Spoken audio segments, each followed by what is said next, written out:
So Columbus Goes Bananas was born, and it was my first show that I could do on my own. And the wonderful part about QUBE was that, you know, the John Colemans of the world, you, Niall, Mike Markovsky,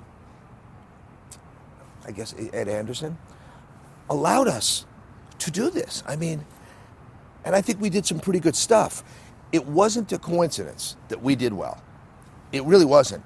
If people, I remember, you know, my background with Howdy Doody at Buffalo Bob. I remember I once asked Bob Smith, did the management ever come down when you were doing Howdy and tell you, you know, what to do? And he looked at me and said, no, never.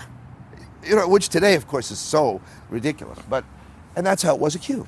You know, you guys pretty much let us do our thing, especially when it came to Bananas. I mean, because we tackled some pretty amazing things back then. You know, teenage Alateen, kids who were brought up by alcoholic parents and anorexia nervosa. Nobody was doing this then. And I can remember vividly that there were some complaints from some of the local cable markets. And you guys stood up and said, nope, this is what the show is. And it became, you know, a very, very important show, to the point that I was called into, I don't remember if it was Mike Markovsky or if it was John Lack, but somebody called me in and said, you're going to Las Vegas. And I said, for what?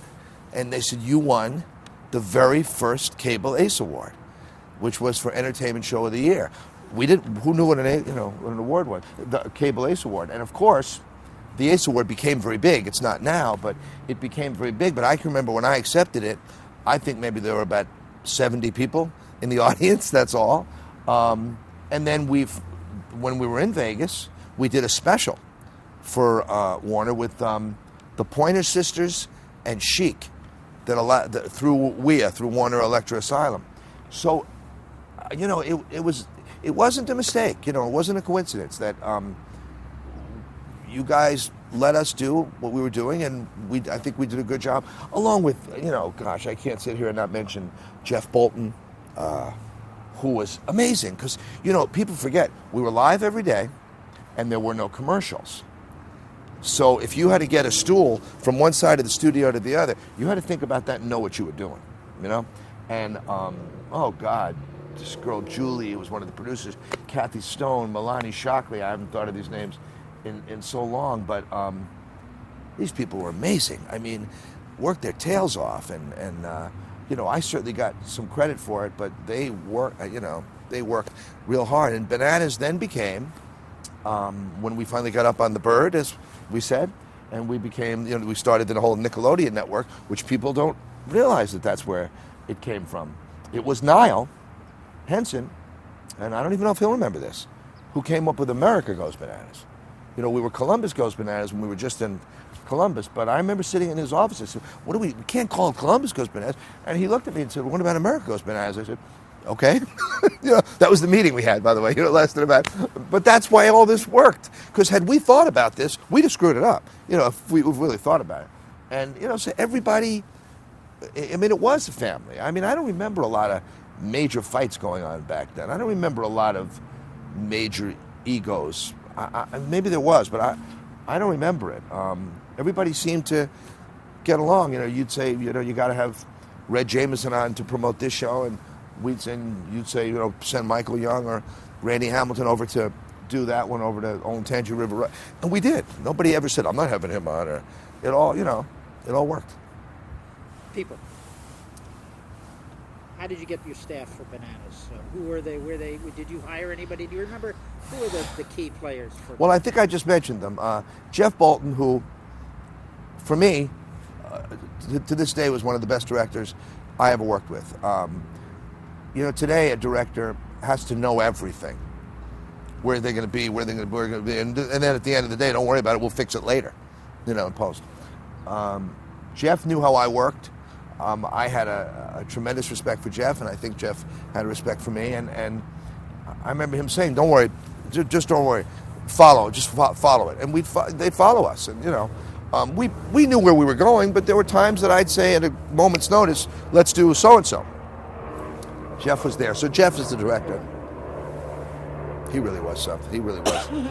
He really was something. I Oh my want to God. pick it up with Jeff. Yeah. Well, he was there, yeah. and you guys were. You had a good relationship, perfect producer-director relationship. We had a great relationship. We were friends. I mean, I love Jeff. And then Lee Denham at the time, and then became Lee Bolton. Well, there was a little thing that happened there with QUBE. Jeff was married and met Lee, and that exploded and ended up with Lee, and they lived happily ever after. So that, I think, kind of happened on Bananas, maybe, I think. And, you know, when I left, Lee took over the show and did an amazing job. But as I say, Milani Shockley was a real music person. Very earthy, a hippie-ish kind of person for back then, and knew all the music much better, much more than I did. And she took care of all the music. And then this girl, Julie Saul, that's her name, Julie Saul. Kathy Stone, who lives around the corner from me in Calabasas now, and I see her. Those are the main. There were interns. I mean, I remember the intern's name. Why would I remember Beverly? This girl Beverly, who was this tall, giant blonde that did the cue cards, and she was so tall. You know, Michael would sit in front of the camera to look up that high. I have to put the cards down. You know, and those are the main people. And I don't want to offend anybody. You know, I probably am leaving people out, but I hired them. Just resumes came in. You know, we didn't have the internet.